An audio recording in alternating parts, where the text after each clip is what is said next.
Warning. This podcast contains spoilers.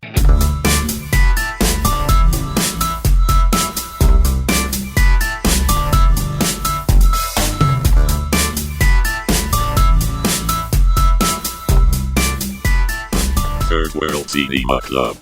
Ayan, let's move on to Dustin Celestino's Utopia. Ayan. It's, Speaking of Utopia, alis ako yung bit to watch Utopia. yan, by Assignment ko siya. Tristan. Yeah. Utopia is, yung description ko sa Letterboxd, parang your name pero drugs. Ganun. There's a comet going atop Manila, and there are many people who are doing stuff. There's this guy who is trying to entrap his quote-unquote girlfriend in a YouTube, yung mga puwa, yung Pickup Academy operation. There's this old and young guy riding in tandem assassin duo who is out to kill someone. Spoiler na kung sino. And then, ano pa ba yung mga ibang plotlines? Ang daming plotlines eh. There's this trio who wants to rob a convenience store. Yung lawyer. And there's this lawyer na babae Yung pinagtanggol niya si Enzo Pineda. pinagtanggol niya sa Enzo Pineda who is trying something. Parang gusto magpaturo nung kanyang friend of a relative or something. Hindi, ano niya, sister niya. Sister niya. Gusto magpaturo sa bar exam pero parang tinatamad siya and then yan. Pero shit happens in this film. Ayan. So, nakita na ba natin lahat ang Utopia? Yan. Ano? Thoughts? Sino gusto mag-start? Ayun, DJ. Ako muna ulit. Again, baka problem of expectation to sa akin. Pero baka yung in-expect ko sa kanya something closer to ang pangarap kong hold up. In terms of pacing, kasi okay, gets ko yung setup niya na maraming eksena, maraming subplots, maraming lugar na eventually magka-cross together. And then parang dun, pasabog siya na everything goes astray. Yan. Pero natagalan ako sa setup, parang nag-enjoy siya masyado sa setup for me. And it's something I appreciate kasi nakakatuwa lahat ng detalye. Parang yung gangster na rapper lang naman talaga siya, pero nasama lang siya. Hopeless romantic lang siya, kaya siya nasama doon. Yung lawyer na sobrang cynical about the bar exams, ganyan, parang minamalit niya yung estudyante na masyadong idealistic daw, ganyan. Lahat, yung ganung detalye, for all subplots, enjoyable siya. Kaso nga, ang tagal nung setup. And then, when it starts crossing those plotlines together, hindi siya ganun ka-satisfying kasi ang bagal pa rin nung pacing niya for me. So, that's me. Could have been tighter, I guess. Ako, same sentiments. Enjoyable yung, gusto ko yung mga films na ganun, yung tipong nagkakagulo-gulo na sila sa uli. Mga crime films. Although yung pinaka-favorite, I guess, maybe part ko ng film na to, yung ending na yung implication niya na kung walang kometa sa Maynila, this could have been a lot worse. Yeah, a far different film na closer to reality. Na sinasabing ito yung reality natin ngayon. And yung small act of resistance ni Enzo Pineda, nung main I think siya yun, di ba? Yeah. Na binigay niya yung footage of police abuse dun sa lawyer. Parang it's one little way na panglaban niya sa sistema. Parang and that's it's one small act that can lead to the ideal presented by the ending to this film. Parang ganun yung ko. Parang hindi siya optimistic talaga. Yeah, hindi. Pero it's more of a what if scenario. Yes, parang it gives hope. It gives hopeful. hope by giving that idea of what if. Pero in the end, ina-acknowledge pa rin niya yung kung ano talaga yung nangyayari na ganun talaga ka-bleak. Pero let's think about for a moment, parang what if, ganun. Ganun yung idea niya for me. Scout. Ako, I liked it. I liked it. Tama. Maganda yung maganda yung pinatutunguhan niya. In the sense na parang, we can't rely on miracles. Yeah. We have to do our part. Sadly, it's not as tight as it should have been. I think most probably mas maganda mas masarap basahin yung screenplay. Ang strange kasi ng I don't know kung kasalanan to ng Ayala Manila Bay kasi bago pa yung sinehan. Ang lakas ng glare ng sound, ang pangit ng ang pangit. Yung sa Manila Bay, ang lakas ng drum beats. Sakit sa tenga. I'm not sure kung ganun talaga yung score niya, pero it's it could have been a lot more elegant. Ang strange rin na for a film that aspires for humanism in this world of wherein humanity is treated like commodity. Nagko-commodify rin siya ng characters in the sense na ang daming namatay, ang daming ganyan. Although I get it's part of the genre na it's a crime thriller, pero it could have been more balanced. It could have been the deaths could have been done with a lot more care, a lot more sensitivity, rather than treating them as punchlines.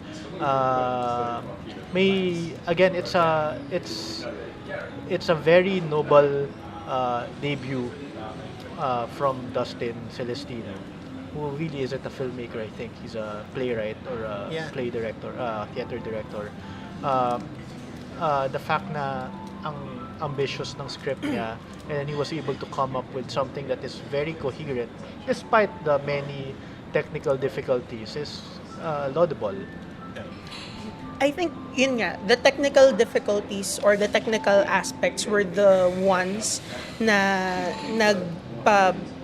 nagpababa dun sa rating ng pelikula. But overall, you will feel that it's very coherent, it's very solid. And it actually reminded me of this film 2 years ago by Helen Catet and Bruno Forzani called Let the Corpses Stand. So it's about this parang western-like place wherein may iba't ibang characters and nagpapatayan lang din sila.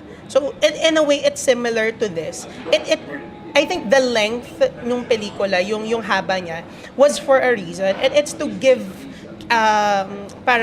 give a spotlight to each of the characters. Kasi ang daming characters eh. So we Ensemble. And it's a very, very strong ensemble. Siguro save a few select people. For instance, yung si Tiger. Ewan ko, sobrang irita ako dun sa character. Masyadong OA. But yung nagfe-film ng basta yun, yung Huli Kabalbon.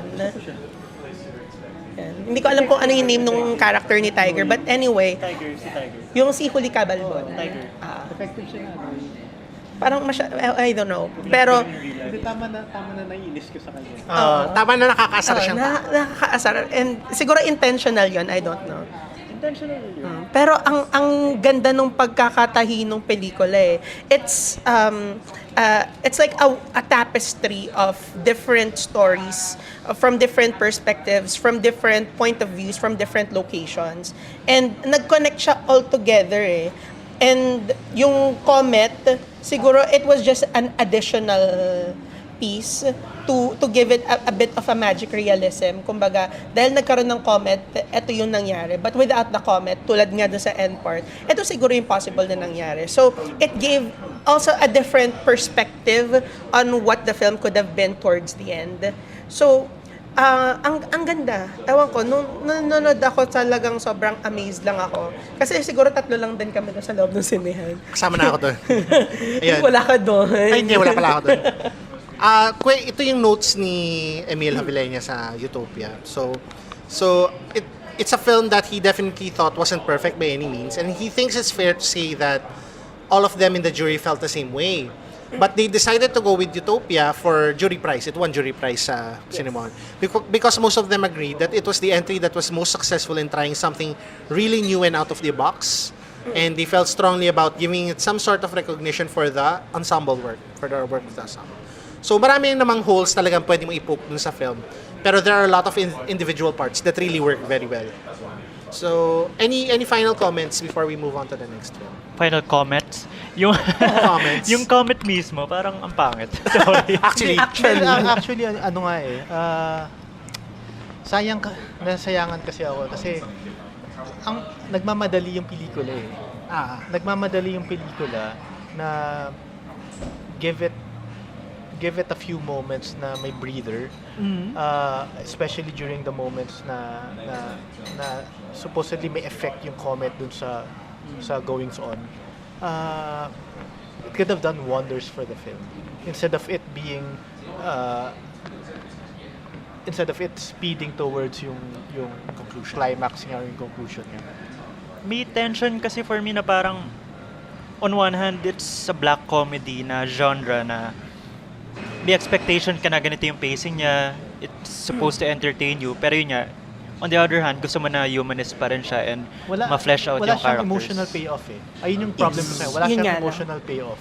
Parang pawns lahat ng characters to telegraph that awesome message. Yeah. Pero wala talaga, I mean, wala.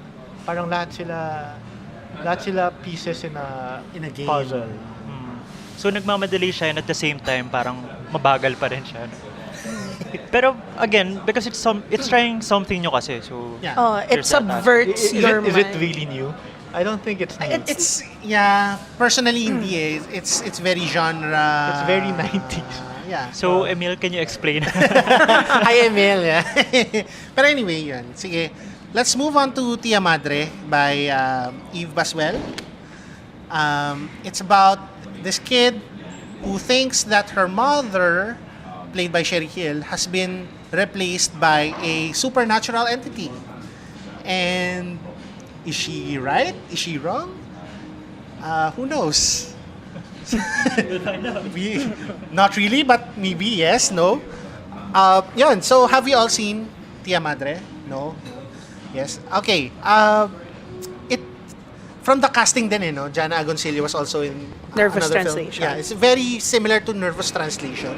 Parang siyang coming of age film viewed through the eyes of a child, pero this time may angulo siyang parang supernatural, maybe horror. You can argue it's horror, pero more hindi siya exactly horror, hindi naman jump scary, ano eh. Malababadok yung peg ni... Mas ganun eh. Yeah, it's this. I thought this was an interesting film. As for the mystery of whether Sherry Hill was really a demonic spirit or not, parang that's not exactly the point. It's more that this kid is... Why is this kid interpreting it this way? Parang... Kasi, yun nga, like in Nervous Translation, some very mundane or yung parang hindi ma-process ng young mind na bagay, it gets filtered as this something strange sa Nervous Translation. In Tia Madre, the filter turns it into something horrific. Na yun nga, may halimaw, may ganyan, may mga bangkay, minsan may dugo-dugo.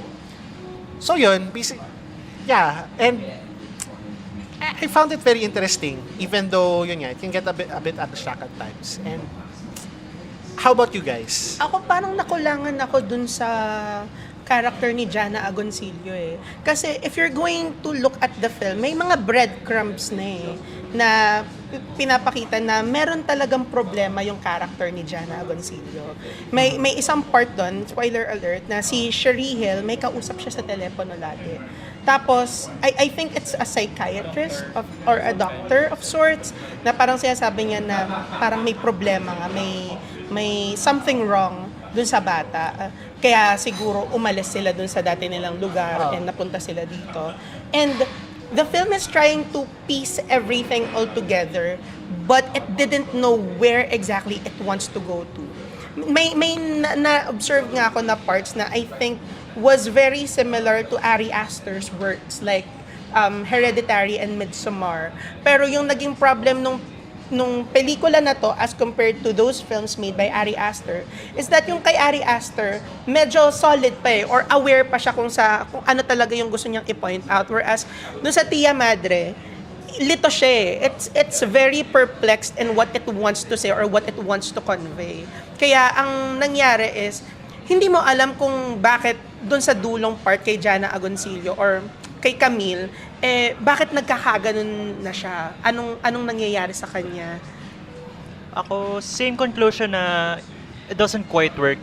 Pero I don't agree na it's even trying to piece together the things eh. Yeah, To me, I it's not feel trying. like it's trying to keep its mystery. Parang it doesn't want to spoon-feed you Yeah. what's happening. Pero in the process, it gets too confusing. Na parang, May disengage ka na. so yung, for example, yung ganong scene na may kausap si Sherry Hill, pero hindi pinakita yun kung sino yung kausap niya. Basta hindi na flesh out yung breadcrumb na yun. I think that's intentional na binibigyan ka lang ng clues and that's something for you to figure out. Pero in the process of withholding that information, naging inconsistent masyado yung pelikula. Oh, I think it's okay na nag-hold back siya dun sa pag-show ng mystery. But it's holding itself too much eh. Like, may mga parts doon na it could have been shown. Yung for instance, yung character yung albino, yung si Tisoy, kumbaga, 'di ba parang pinapakita na nga siya, engkanto siya, ganon. And sobrang interested or sobrang hook ni Camille doon sa isang libro about encantos and about supernatural beings. Kumbaga, kaya nai-interpret niya yung iba't ibang parte na nakikita niya sa society as supernatural. She's trying to find an explanation for these things she cannot explain herself. So, ginagamit niya yun as, yun yung parang ginagamit yung viewpoint. Sika. Ako, I really liked it. I think, one of the stronger Entries. Yes. I agree na may breadcrumbs, but I disagree na it should have led to somewhere. I like that they're breadcrumbs, that it gives the audience parang a certain hesitation kung tama ba tong pinatutunguhan ng judgment ni Jana or and tama ka rin na may pagka-Ari Aster siya because yung horror niya hindi siya yung typical horror. It's a more mas vicious yung horror niya in the sense na mas insidious yung horror niya, especially in the end. Parang supposedly shocking yung end. Spoiler, she burns her mom. But she smiles. So what as an audience, pwede kong siyang isipin na parang Midsommar, pero there is joy in the act of violence.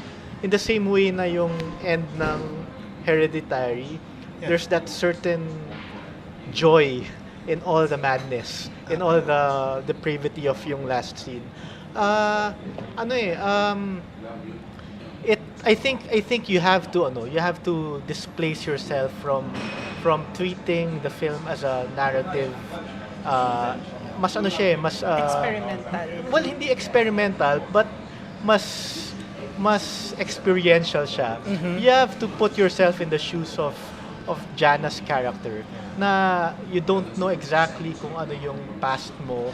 You're just treated with the present na this isn't the ideal mother that I should have. Parang ang sama-sama, nakikita ko nakikipag-sex kung kani-kanino, and then now I'm being fed with all this new information, may encanto that could be my yung albino na classmate ko. Ang daming information na, and correct ka na para siyang nervous translation.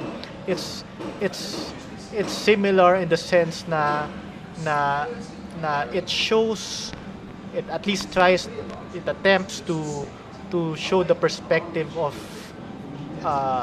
a young girl ng isang trauma sa isang buhay niya. And then this one lang, mas pumupunta towards the supernatural.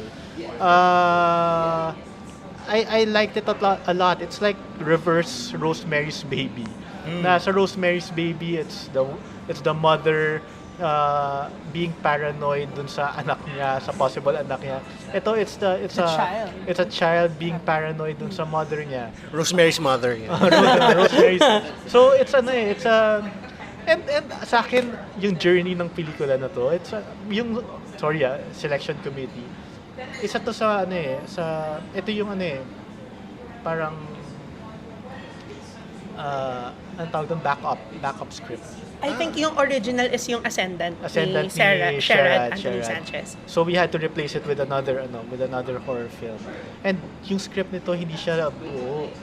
Parang ang dami niyang actually yung original script mas yung breadcrumbs, hindi lang siya breadcrumb. Makikita mo talaga kung ano yung dati. Nandun na yung tinapay talaga. Nandun yung tinapay. So explicit, mas evident explicit. siya. So I was glad na breadcrumbs to kasi mas mas nakakatakot. Hindi ko kasi alam kung totoo ba or hindi. It's mas paranoid ako. Mas nafi-feel ko yung bewilderment ng daughter to the point na she had to do that depraved act in the end. Okay, any more comments before our last film? Yan, whoa. The effects, Effective or in the effects? Hindi film effects. in the effects, I mean, yeah, it is what it is. But Sometimes it's good, sometimes, it did its part. yeah. Definitely. Okay, so let's go to our Cinema One Originals Best Film. An audience choice, wow. Parang Cinemalaya and Cinema One, pareho no? Best film, best... And 2-4 to si Giancarlo, no? Hall of... Kasi nanalo ang best film ang Pake before, if I remember correctly. So, 2 times winner na siya. Yes. To be fair, Hindi, ganda na. Pake ang nanalo na best film na. So anyway, yun. Giancarlo Abrahams, Sila are the same people. It's about this guy who breaks up with his boyfriend and then, without telling anyone, goes to Cagayan de Oro. He returns after a few years and he tries to catch up with what happened in his life. So, yun. Sino gusto ikaw, Jim. What did you think about Sila? Isa siya sa favorite film ko this year. Aha. I love it. Super. Actually, hindi ko nga ramdam na it's about ghosting. Mas nakita ko siya as a film about friendship. Yeah. Sa totoo lang. Kasi, although, yung focus ng story or yung center ng story ay kay Gab, which was brilliantly played by Gio Gahol. Yung decisions niya in life, even yung mga relationships niya, mas nakita ko talaga yung bonding ng friendships. Even naman nung character niya with Jared, 'di ba? Played then brilliantly ni Topher Fabregas. Tawag dito.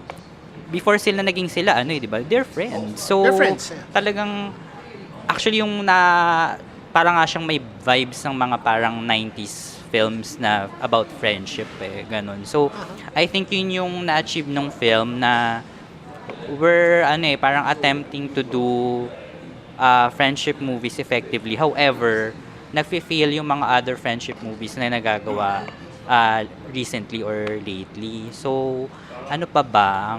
Basta strong ng performances talaga nila dito.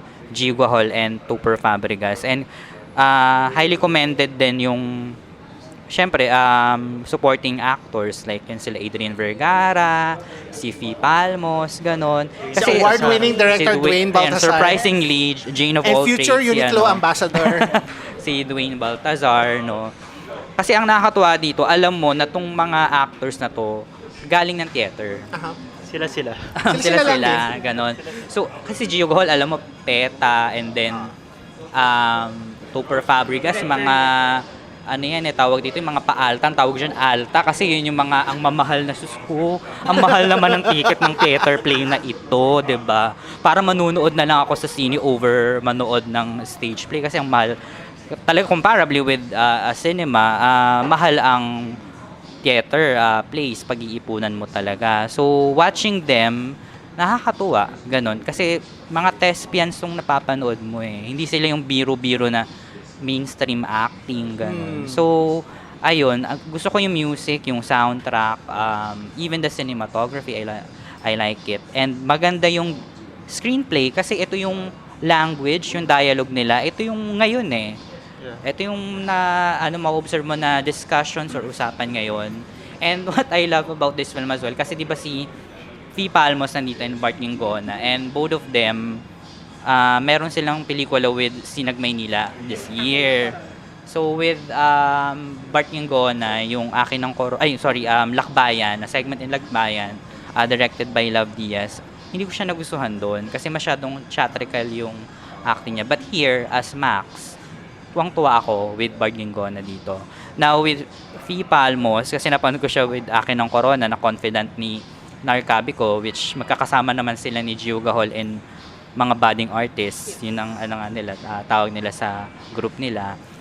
Same magaling pa din siya kahit konti lang din yung appearance niya. Maganda yung film, and ang gusto ko pa dito yung scene-stealing scene ni Buga Bonada as the grab driver ko, no? Talagang Grab ba talaga siya? Grab ba talaga? baka dumaan lang. So, yun, I love this film. Super. One of my favorites talaga. Yeah, it's a really smartly written film. May mga people who's comparing Gian to parang Noah Baumbach in terms of yung parang Ako yung isa sa mga yan. naturalness. It really is about relationships and Sorry, you said naturalness? naturalness. Parang ganun. Ano yung sabi mo? Tama, naturalness. This is not a word, guys. Pero yun, it's about friendship, the familiarity of friends. Na from the name, sila parang wherever you go in the world, sila pa rin yung babalikan mo. Mga friends mo. Regardless of how far you go to parang avoid them maybe or whatever. Pero ang galing din na ang ambiguous ng title, no? Okay, sila. So, is that a good thing or a bad thing? Parang pagod ka na ba sa kanila or gusto mo na nandyan pa rin sila? Pwedeng both eh. Para siyang paki. Di ba? Dalawang meanings eh. Dalawang meanings May paki ka ba or paki, Or paki. please? Ganyan. Actually, di ba may dialogue nga, di ba si doon si Gab, sabi niya, akala ko yung mga dati kong kaibigan, sila pa din. Parang sila pa rin yung dating sila. So, yun yung maganda dun sa film na parang pag may mga issues tayo in life, parang we try to avoid it, even the people around us. Kasi we felt na parang may part nga doon na parang si Gab may pagka-FOMO pa nga, fear of missing out sometimes, na parang siya, nag-hold back. Pero relatable kasi yung character ni Gab. Yun ang gustong-gusto ko with the film, ganun. And just like other films din ni Giancarlo Abrahan, when it comes to relationships, clear yung yung depiction niya, even the narrative regarding yung mga relationships ng characters sa films. Ogs, ikaw, what I did? Pero yung sila same people. Pero yung sila could also refer to sila, parang Them. ibang tao. And I think and that's what I really liked about the film. It's the quintessential queer film of this generation. Na yung language niya very Authentic. very not really authentic, pero it doesn't regard the LGBT community as an other. Siya? Oo, kasi right from the start, They feel belong. hindi siya belongingness eh. It's completely disregards nga parang yung normal. boundaries. Hindi siya ayun kasi that has always been the problem of a lot of queer films. Parang spectacle yung gay sex, either martyr yung mga they're stereotypes. Dito it tries to veer away from treating the character of Gio Gahol as a stereotypical Philippine cinema gay character. Right from the start, talagang ginulat na yung audience na okay, you're coming into this film as an audience who will see this part of the population. So manood ka ng kung paano nagsisex yung mga na it's like this, it's Very like that, purposeful na yun yes, yung very person niya purposeful. So all throughout the film, parang it tried to veer away from stereotyping the gay community. So hindi siya romantic in the sense na sana magkatuluyan sila kasi this is love wins. No, it's a relationship film wherein nakakapikon nga si Gio Gahol dito eh, di ba? He is annoying. He can't decide what he wants to do in life. But that's how human beings are. They can't be boxed. They can't be categorized as to choosing love over career because love wins. I like how the film is so meandering. Ayun. Ito meandering talaga yung pelikula. Halos walang point. Wala siyang narrative end. Lumalakbay lang siya sa buhay. Tama ka, it's a slice of life. Sinabi mo, it's slice of life. Lumalakbay lang siya sa buhay ng isang character na without any judgments, without any stereotyping, without oh yes, he's gay, but he's not special. He's human. So that's what's really fascinating about the film. And despite it being like that, it's also very entertaining. And yung language niya, it's accessible. very universal, no? It's a film about real people having real problems, trying to find real solutions to their problems. And yun na nga, universal yung language niya. It just wants to tell a story about reality, about how these people are having trouble with their lives, how they try to find a way or a solution to things na hindi nila alam kung paano nila susolusyonan. You know, it's something that even us as people, we may have encountered at certain points or certain times in our lives, and that's what made the film likable, or if not likable, then lovable. Tayo kasi, the way I saw the film, para tayong yung mga chismosa or yung mga spectators dun sa dun sa problema nila. We're like the friends of these people. I guess it's also the reason bakit title is Sila Sila. It's trying to pull us into their story, into what they're experiencing. And may isang character doon who's still stuck in the fact na she was the star nung Ito si Adrian Verrier. Yes. Si Linda. Yung character niya parang Sheila. yung character niya parang stuck pa rin dun sa idea na nandun siya yung character niya nung batch nila, parang ganun pa rin yung pinapakita niya sa story. Meron yung part about kay Nicole, about kay Gab, about kay Jared. Lahat sila merong may dinadala, May kanya-kanya. May kanya-kanyang problema, may kanya-kanyang pinagdaraanan. And if you patch it all together, some of the things that they're experiencing or the problems that they are encountering may not make sense to some people or may make sense to some people, I don't know. But it's reality eh. Mararanasan mo siya eh. And there's no solution to it. Walang way para mag-end siya eh. Kaya the way Gian Carlo Abrahan ended the film, it was perfect, and it wasn't ideal, but it was the perfect way to have ended Sila Sila. Okay, any more? One thing that made this really excellent for me is hindi siya obviously art film, unlike Dagito, for example, na parang ano nangyayari ganyan. This one parang yun yung accessible talaga siya kasi sabi mo universal, Engelbert, pero actually for me it's very particular to these kinds of people. Parang I'm not boxing them, pero alam mo yung language nila. That's why I say authentic, or maybe the more appropriate term is realistic. Na tuminga parang improvise nga to parang nagkukantuan lang talaga sila on set Ganun yung language niya. And the reason why I said universal is because we cannot just label it as the problems that homosexual people are encountering. You can also think, if you think about it, possible na nararanasan din to ng heterosexual people or other people of different genders. You cannot box it under just a specific gender.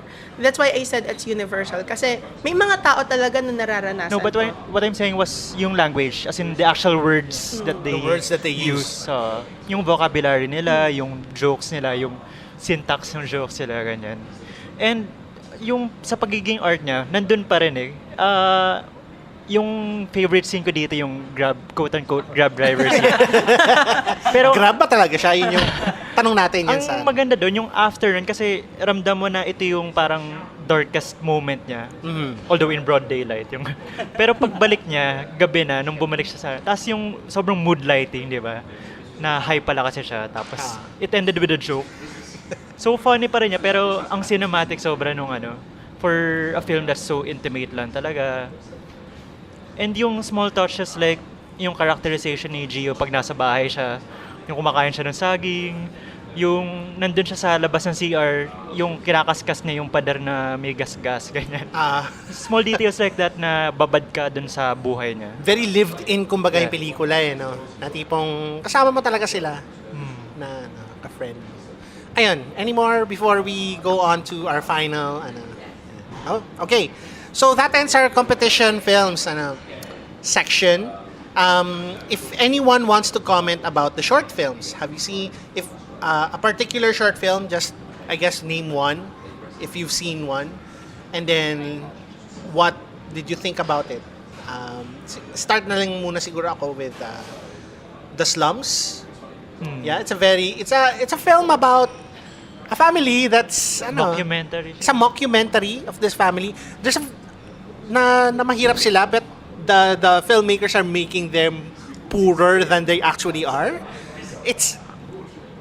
I found it very interesting kasi they did something with the subtitles na tipong they're saying something and the subtitles are saying something else, which works on a parang metafictional level na foreign audiences who come to this festival and see the subtitles will assume that that's what they're saying, but it's not the case. So although in the end, obvious na siya. Kasi obvious sobrang na basura na poor, ganun na sila eh. It's it plays into this mentality na Filipinos are making these films about poverty, overplaying the poverty of these people, whilst parang kinocommodify nila for foreign festival audiences. At the same time, they don't give these people the dignity that they deserve. Which is, hello, shine bright like a diamond, ganun. Pero, it's, yun. I really like what it was trying to say. And it's very funny. It's a very funny short film din.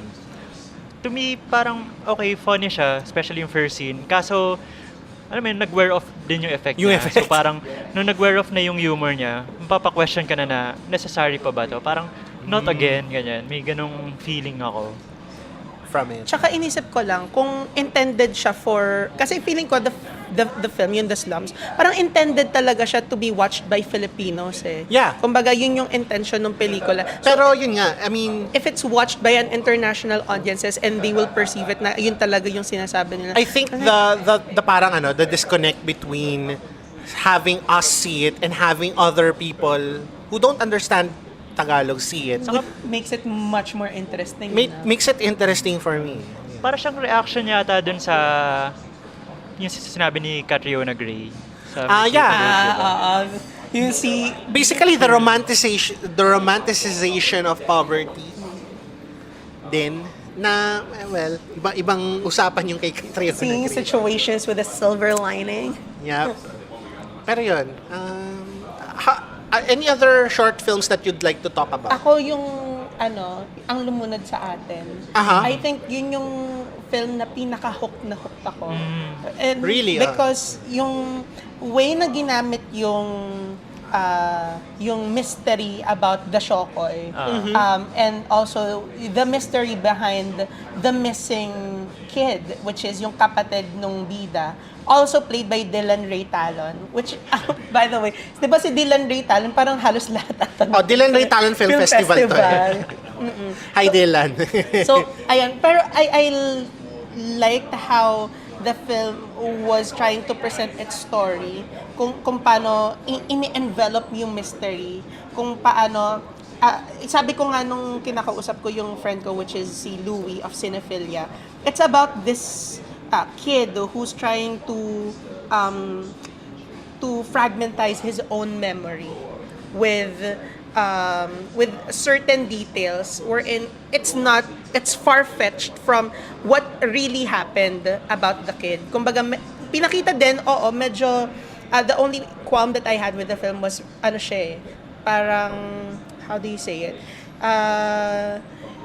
Dun sa bandang dulo, parang sinabi niya na lahat kung ano talaga yung nangyari, which ruined the mystery for me. But overall, had that not been added there, or had that not been placed there, it was a very solid film about how a person tries to recollect his own memory, or tries to create his memory from what had really happened versus what he wants to have happened doon sa pagkawala ng kapatid niya. Sinabi ba niya kung ano nangyari? Parang hindi ko maalala. Di ba doon sa dulo nangyari, nalunod yung bata? Yeah, Hindi pero niya ma-revive. Hindi niya ma-revive. Tapos tinulak niya sa... Oo, dahil hindi niya na ma-revive, pinagmukha niya na lang na nawala yung bata, tapos may shokoy. Baka yung shokoy yung kumuha doon sa kumbaga, bata. alatia madre na kumukuha siya ng supernatural reasoning for his... Ako, personally, dun sa pelikulang, sa short na yan, I mean, I get what he's trying to say, pero parang, no, by, I guess, the middle of the short film, parang na-overstate na niya yung kanyang metaphor of guilt and Pero yun. Although interesting, to me, parang may pagka-camp nga yung approach niya. Kasi, Actually, di ba, period din siya, parang set in the 90s yata siya. Yeah, 90s. Kaibigan siya na nagbabasa ng liwayway. Baka 80s pa nga, di ba? Tapos yung mga posters ay extraterrestrial, mga 90s kasi nandun yung Park. may Page Master yata doon. Ano yun? At saka Power Ranger, so 90s. Pero anyway, yun. Any more short films that you'd like to talk about? Short films. Ako quickly lang, siguro yung Sa Gitna ng Lungsod. Ayun, okay. And purely because of the way it was made, yung visual niya. Sorry, may mindset kasi na parang student film to, pero for a student film, quote-unquote, hindi naman sila parang undergrads or anything. Yeah. Pero mahusay lang na yung lighting niya, especially, yung the way sinet up yung PC na, yung constabulary na bumisita sa kanila. Magaling lang talaga. Na, napapaisip ako paano kaya kung ito yung gumawa ng ML, for example, parang, and that way na may pagka-camp din kasi exaggerated yung pagiging period niya Tsaka yung parang pati yung visual yung cinematography yung parang yung intentional na may pagka-vintage na yung mensahe na gusto niyang sabihin din, it's very ML na tipong kung kayo naman yung naganyan. Paano, 'di ba? Kulang lang siguro na okay na yung lighting kasi yung mismong actor parang not intimidating enough. Yeah, masyadong student bata kasi actors. ganyan. Pero understandable nga yun yung mga pagbibigyan natin dahil tsaka yung pager film part. school movie. Pager, yeah. Pero Paano otherwise nyo na-register yun? How does it work? Yeah. Ayun, any more thoughts about short films? Ogs, anything to comment now? Alright, so let's go on to our last segment. Let's talk about a non-competition film or any other film na sa Cinema One that you have seen within the festival period. And is it good or not? So, start tayo kay DJ. Ayan. So what did you see? I saw Portrait of a Lady on Fire. Yes. Celine Sciamma. It's about Marianne, a painter, who is hired to paint the picture of this parang noblewoman ba siya? Noblewoman. Yes, si Heloise. Heloise. And they fall in love with each other. Yay! So, DJ, what did you think of Portrait of a Lady on Fire? Hindi pa yata ako nakaka-move on sa pelikula. Kahit ilang araw ko na siya napanood. Yeah. It's so impressive. You really feel like you're watching a masterpiece Yeah. while you watch it. And I've been thinking it's because of how classical it is. Parang as in the story itself is set in the classical era, ganyan. yung central conceit niya is there's a painting, tapos choral music, classical music, Yeah. costumes, complete package siya in terms of classicality eh. So parang ang daling sabihin na classic siya. This is an exquisitely beautiful film talaga. And Celine Sciamma, she's parang minimalist yung style niya in Yes. general. Yung sound niya, parang dalawa lang niya tayo. Yeah, not a lot of background music. Mostly silent, just dialogue. Pero sobrang... Diegetic lahat ng music eh. Parang, Yeah. Sobrang precise ng attention to detail niya, especially sa mise en scène. As in, every frame talaga is like a painting. Yes. Kahit na yung mga in the dark na, everything really melts together. And her films are often are coming of age films or films about discovering sexuality. Her first directorial film debut was Water Lilies, which also starred Adele. Someone. Hanel. Adele. Yeah. Hanel. Who was Heloise in this film. She really likes to talk about gender and She's really a feminist naman. yan, Parang talaga feminist talaga yung perspective. political talaga siya. Tsaka about lesbian ata most yung filmography Yeah. niya. Kasi Yeah. tomboy, girlhood. Ang ganda ng pelikula. Pagkakagamit nung Four Seasons ni Antonio Vivaldi. Vivaldi, yeah. Yeah. Talagang Breathtaking. yung first na pinanood namin siya sa power plant, yung isang row kami, hindi kami nagsasalita until nung natapos na yung pelikula kasi hindi kami makahinga lahat. Ganon yung feeling niya. It was the same feeling that when we watched it the second time around sa Manila Bay. So hanggang doon, ganon pa rin yung nadadama namin. As in, yung katabi ko, kinakabog niya yung dibdib niya. As in, yung sa mga It scenes. makes you want to catch your breath. Even doon sa dulong part, yung nanonood na si Heloise nung performance nung Ng Four Seasons. Four Seasons. Kasi nga, kinuwento sa kanya yun before ni Marian. Mafe-feel mo, she gave Timothy Chalamet a run for his money. Call Me By Your Name na ending, no? Yun nga yung kinakompare Is it a nila. painting? The joke lang. Yung two na takeaways ko din dito, lalagay ko sa review ko. Firstly, this year we've been talking about how we use gaze to show like desire, di ba? Ang ganda ng pagka-use ng paggagamit ni Sciamma ng female gaze dito. Na it's not just objectification, there's something emotional beneath it. And especially dun sa last scene, the one where we see Heloise listening to Four Seasons, right? It's shot as if we're looking at her through the eyes of Marian. Yeah, ang purposeful nga eh. Kumbaga, you the audience and the character, yun yung gaze mo sa kanya. And you're looking at her, parang yun yung gaze talaga female gaze. Lahat ng aspect nung gaze na as discussed by si Mulvey, di ba parang it's the gaze, as in the gaze of the camera, the gaze of the character, and the gaze of the audience. Lahat na The creator. dun eh. Lahat nandun eh. Nandun. It came together and for an emotional purpose. Yun yung Yes. difference. Hindi lang siya intellectual exercise na this is what gaze is about. Additionally, there's this theme then, apart from the usual feminism, LGBTQ, it also integrates in a way similar to, surprisingly, parang LSS, na it integrates art and our appreciation of art into our daily lives. Kasi Marian is a painter. She uses art as a means to give away Heloise to the Milanese guy, di ba? Also, the two of them engage in more or less parang criticism when they try to analyze the story of Orpheus and Eurydice, right? They're trying to interpret the motivation of the character. And through art, the interpretation of art, like when Marian sees the portrait of Heloise when now na kinasal na siya, she finds the book. Yung page. So binasa niya yung painting, di ba? Which is parang it can signify na even though she's married, even though she's already with another person, she's still thinking of Marian. And finally, yung scene with Four Seasons, parang profound works of art kasi triggered through memory.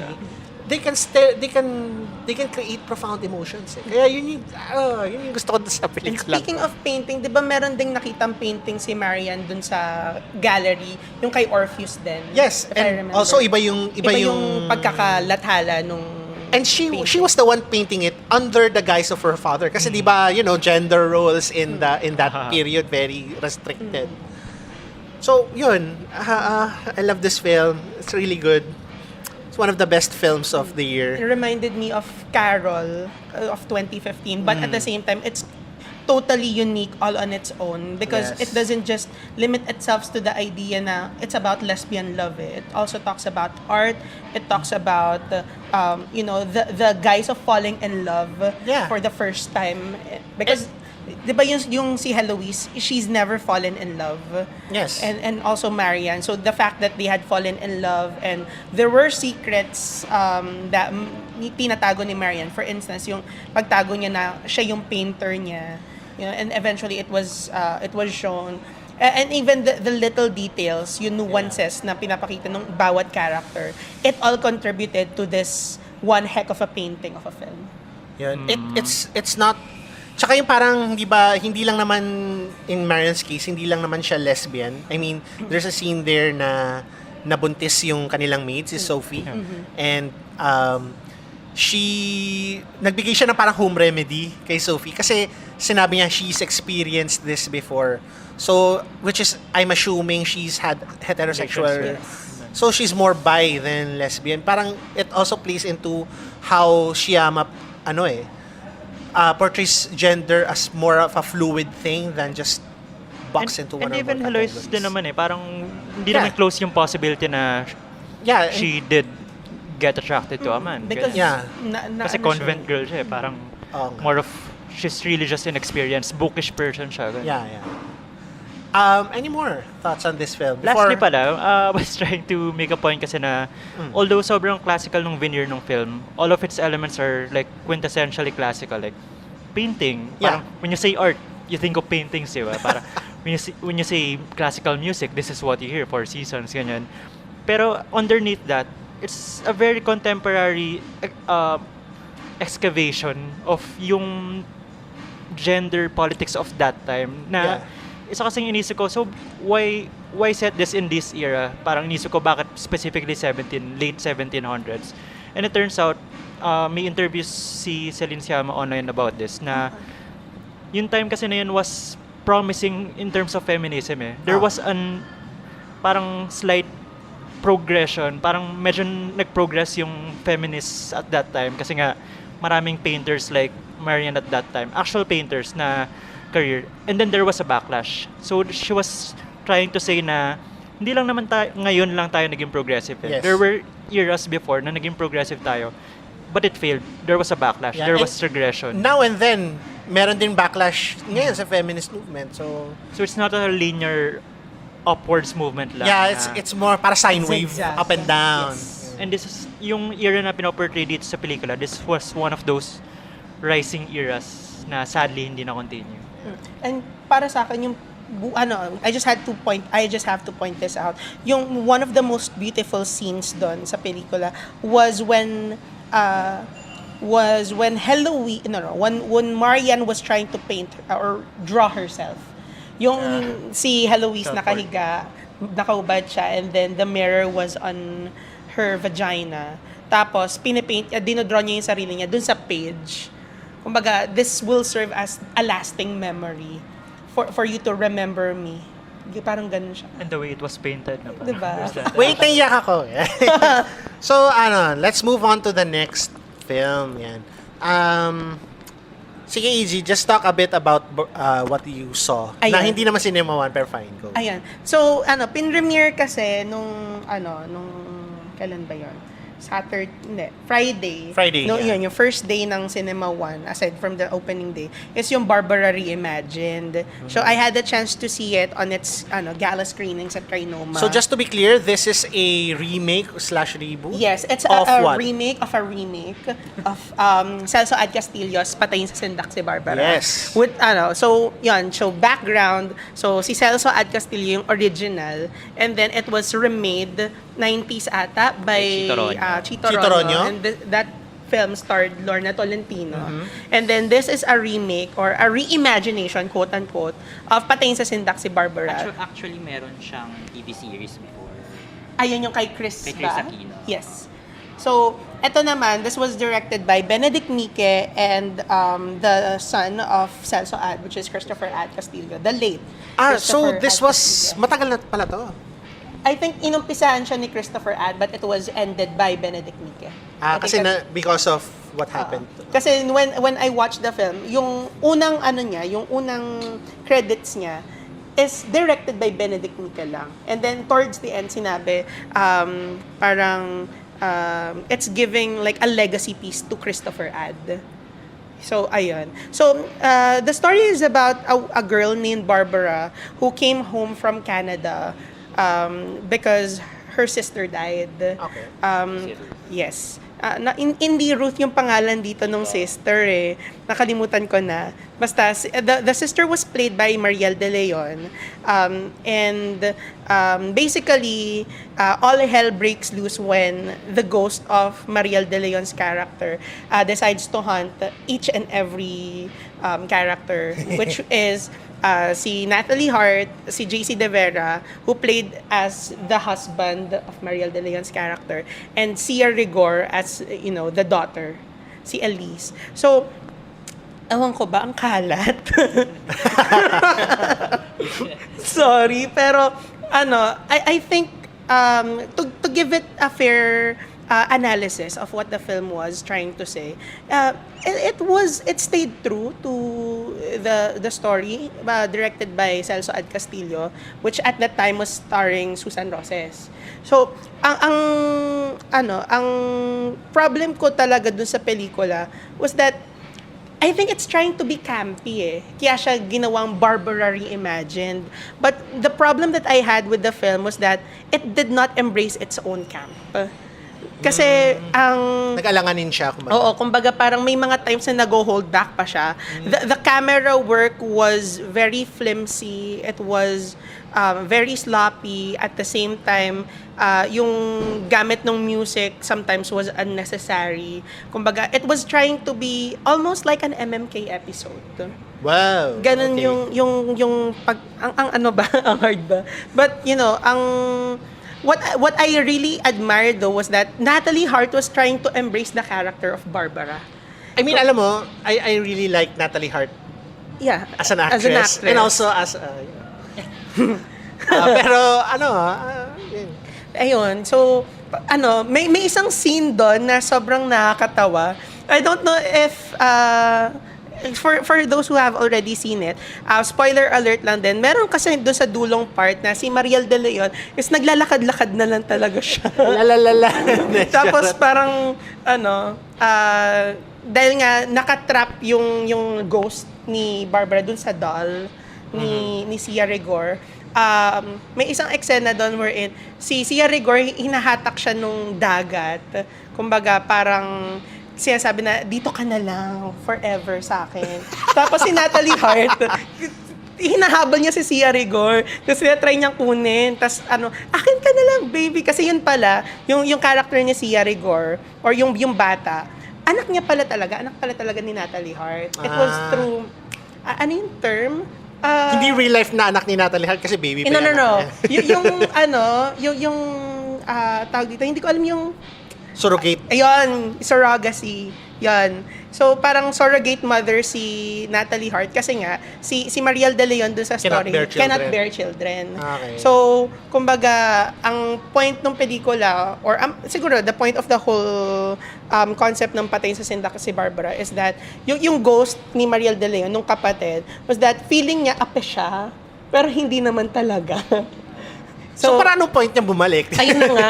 Tapos, Totally different na siya from the Kaya re-imagine Jim. kaya imagine. So, si Natalie Hart, ang nangyari, wag mo nang kunin yung bata, ako na lang. Kinuha nga. Ang nangyari kasi si Natalie Hart, yung mga, yan na, tapos na, akala namin, tapos na yung, lahat ng tao nagtatawanan na kasi hindi na siya horror eh. Comedy na siya. Kasi akala Oh namin... my God, during the gala screening to? Yes. During the gala screening. Nagtatawanan yung mga katabi ko. Tapos ano nangyayari?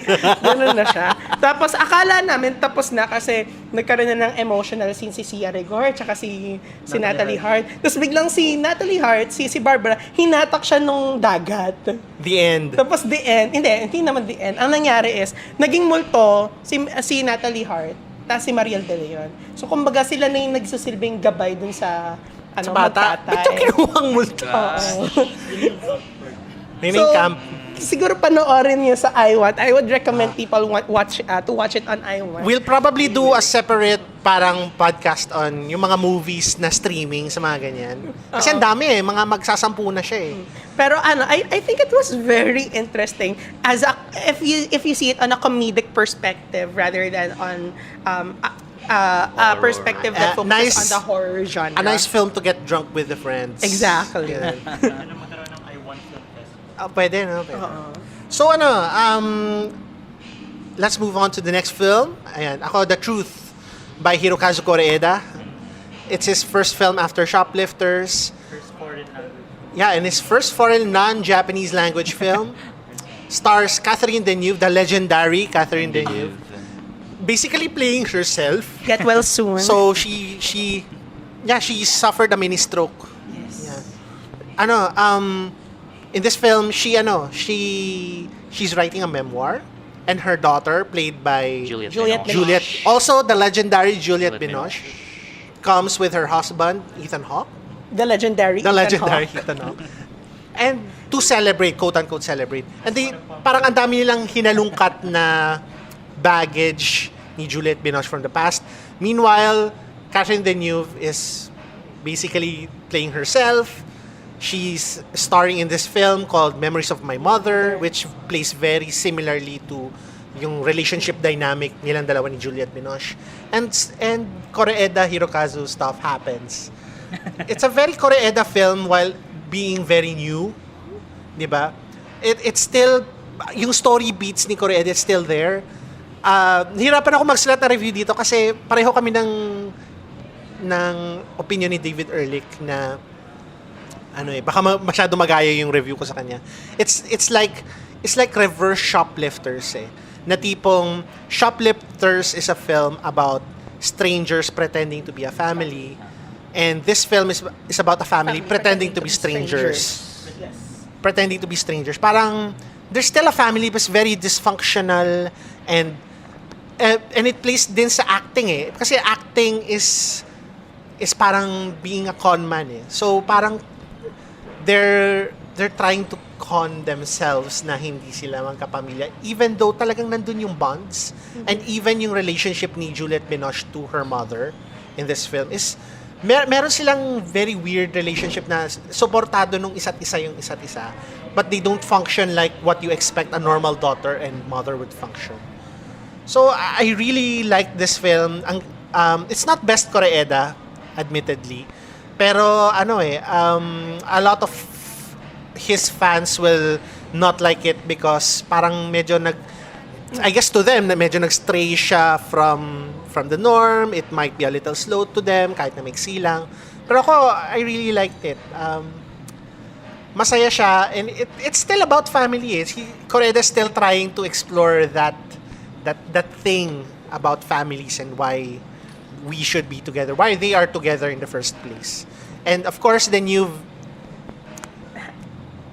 lang akong masabi. Parang she is what she is. And ang daming cute na call-outs to French cinema. Yan.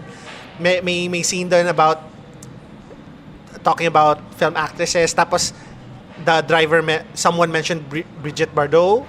Bardot starred in a film also called La Vérité in 1960s, directed by The Truth, directed by Henry Clouzot. So parang woo, parang Easter egg no? Parang ganun. Pero ang cute niya. And also kagaya ni Ehrlich, the metafictional layer, yung Memories of My Mother, it's not just parang diretsong allegory. Parang minimeld niya yung mother-daughter dynamic in very interesting ways. And more than the mother-daughter dynamic, pinakita din yung isang character, yung si Manon. Si Manon.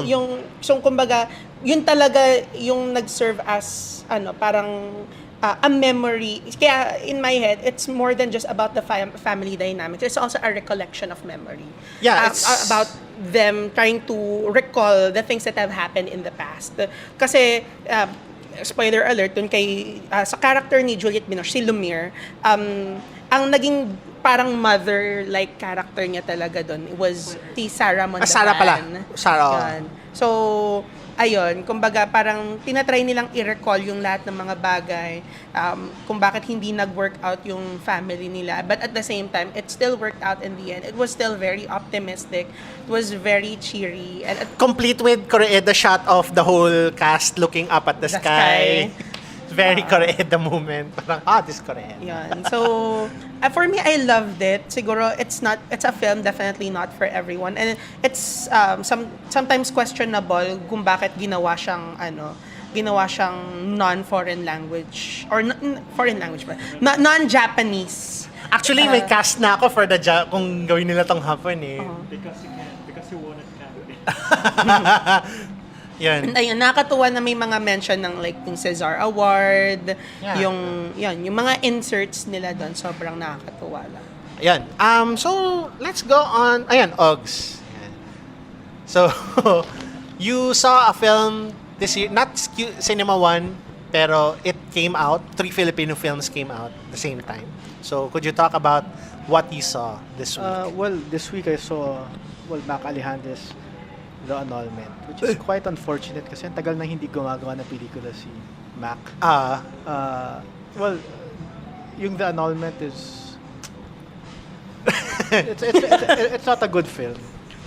More than that, it's a dangerous film kasi nga ang perception niya about Annulment is that it's so easy. Yeah. Yung ending actually ng film just to give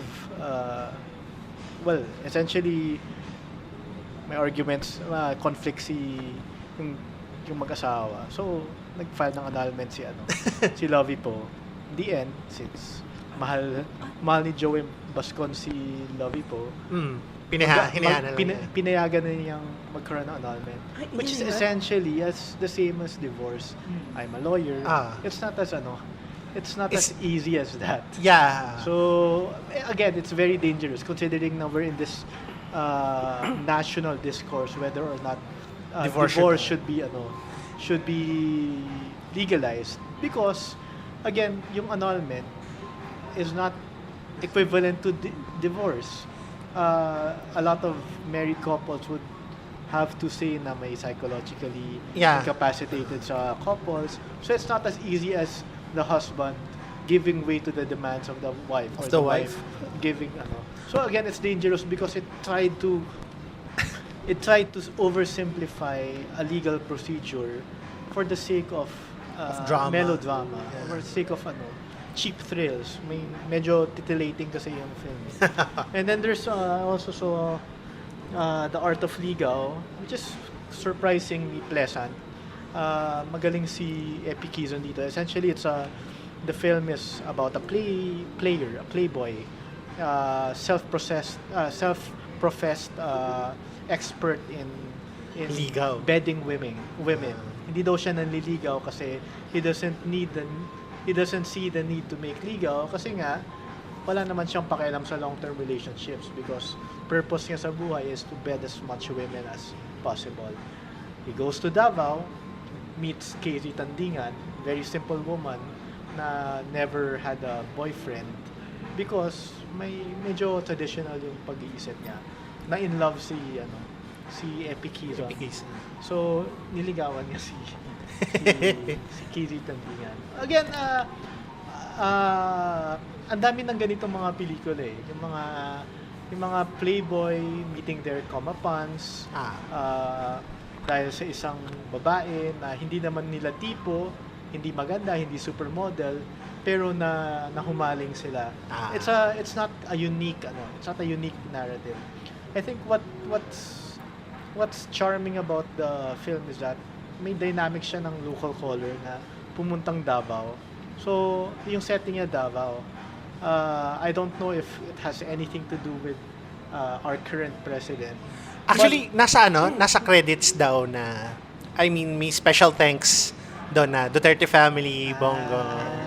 Okay, well, nevertheless, parang binagayan si Katie Tandingan because here, hindi siya magaling umarte. Pero very natural siya, bagay na bagay siya kasi nga, nasa element siya, nakakapagbisaya siya. She portrays the not really a probinsyano kasi nga hindi naman siya sa set sa Manila. So talagang yung stranger dito si Epi Quizon. Siya yung kailangan mag-adapt dun sa bagong setting. So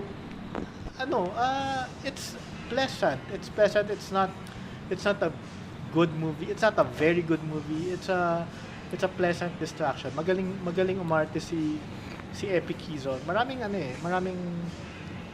kulang sa narrative, but I guess dahil very layered yung performance ni Epi Quizon na tatabunan yung kung ano yung kulang. So ayun, just the two films that I saw outside the festival because pinanood ko lang sa Cinema One or the competition films. Jim, last. Ako, siguro isang foreign or world cinema sa Cinema One Originals and then Cats the Musical kasi yun yung So yun na lang yung film na lang, Jim. yung film. The Lighthouse. Ganun. The Lighthouse by Robert Eggers. Robert Eggers. Starring Robert Pattinson. Hindi ko napanood yung The Witch eh. The Vivitch. The Witch. The Ni Vivitch. Robert Eggers. But when I watched nga or when I saw this Lighthouse, nagandahan ako. Nagandahan ako sa The Lighthouse. Maganda. Yan. Kahit yung best friend ko kasi magkasama kami nanonood. So, for me, it's tawag dito, nightmarish yung dating niya and then eerie nga and atmospheric siya eh. Tapos, ang pinaka na-impress ako dito, si Robert Pattinson. Kasi I'm not a fan of Robert Pattinson. Aminado, napanood ko lang siya with the Twilight series. So this is a better love story than Twilight. Exactly. Hindi ko napanood yung mga films niya like Good Time, ganon, or yung mga art house film niya or indie films niya. So Lost City of Z. Yeah, no. He's really I good don't there. parang I don't have the right siguro to compare yung mga performances niya kasi hindi ko napanood yung mga filmography niya. Pero na-impress ako because of yung dedication niya with the character, tapos nag-accent siya eh, di ba? Yung parang very effective. New England. Pero di ba parang accent nag-slip na. ng konti yung accent niya nung nagagalit siya. Pero anyway. Tapos, ano pa ba, yung ang strong ng visual ng film, especially dun sa mga dream sequences. Ito ba yung parang di ba 4:3 tapos yung film style niya is very parang yung age yung era appropriate yung yung frames. Para siyang Bergman with a sense of Hitchcock yung Yes. frame. Kasi yung The Birds, Oo, diba? The Birds yung ang nakikita kong parang homage or the references nung nung film. Kasi may birds din actually dun sa film, 'di ba? Seagulls. And ang maganda pa dito, back up pa siya with a strong performance by Willem Dafoe. They're both Ganon. really good. They're both. Oh yeah, they're both great. It's a very interesting yung film na yan. Yung parang retelling niya of the Promethean myth. Na pati yung ending di ba yung kinakain yung Oo. That's the ending of one of the Prometheus. Prometheus kinain yung liver niya for eternity ng mga eagles. Pero in this case seagulls yung kumain. Ang dami mong pwedeng ibasa doon sa pelikula. Yes. Pwedeng it can be loneliness, it can be Isolation. parang may ganun pa yan. parang yung dynamic nila ni Defoe, it could be rebellion against yung masyadong oppressive na capitalist systems, yung mga working conditions na unfair, may parang homoerotic undertone siya. Yes, yung kamutikan pang maghalikan. Kaya nga, it's a better love story than Twilight, di ba? Tas the lighthouse itself is a giant phallic symbol, no? Yes. Kung isipin mo. Saka pwede rin i-convey nung na message ng movie about mental health Pwede issue, din, yeah. psychological, ang Psychological. genre niya psychological horror ganon, and gusto ko yung the sound effects, music, maganda Ang eh. haunting, ang eerie. Oo, ang eerie vibe. talaga. Tapos effective na talagang black and white siya, grayish yung color eh, ganon eh. So, kahit yung the aspect ratio ng 4:3, it's effective. Kasi confining yung aspect ratio. Kumbaga, it's meant to be claustrophobic. Yeah. Yes, that's true. ayun. And then short lang sa Cats, sorry. Palit ako. Kasi kay Cats. Go, go, go. Sa Cats the Musical, actually, nung napag-usapan namin nung friend ko after watching Cats the Musical, for us, parang wala siyang kwento. But ang amazed kami dito kasi extravagant siya in a way na the production numbers, mahirap yung PD, the makeup, a costume, ma-appreciate mo siya na magaling yung production. Sino yung gumanap na Grisabella? Si Joanna Ampil. The Joanna Ampil. The legendary Joanna Talagang Ampil. literal na iyak talaga ako. Tumululuha ako nung kumanta siya ng Memory. Ganun. Kahit na, di ba sabi nila, it was one of the hardest roles in Broadway musical. Ang Grisabella. Pero saglit lang siya. Actually, hindi nga siya nagsasayaw. Ang mostly yung iba pang mga supporting niya yung sumasayaw nagsising and dance or triple threat. Pero to, hindi. Talagang ang challenge for an actress to portray Grisabella ay yung kung paano magmamarka yung pagiging Grisabella niya na konti lang yung appearance niya and kakantahin niya lang paulit-ulit yung Memory. Yun yung tawag dito, amazing dun sa Cats. And yun, basta nagandahan ako. Yun. Okay, guys. That ends Cinema One Originals 2019 in review. So, that's our, siguro, unless we do an MMFF episode. Uy, meron pa tayong the best of. Still have our year-ender. Yan. Best films of 2019. Invite na ba natin si Ogs, thank you so much for your for thank being you so with much, us. Ogs. Thank you. Sa ulitin. Yeah, definitely. Yan. And we'll see you guys. I mean, here, see, whatever. We'll see you at the cinemas. Bye-bye. Bye-bye. Bye!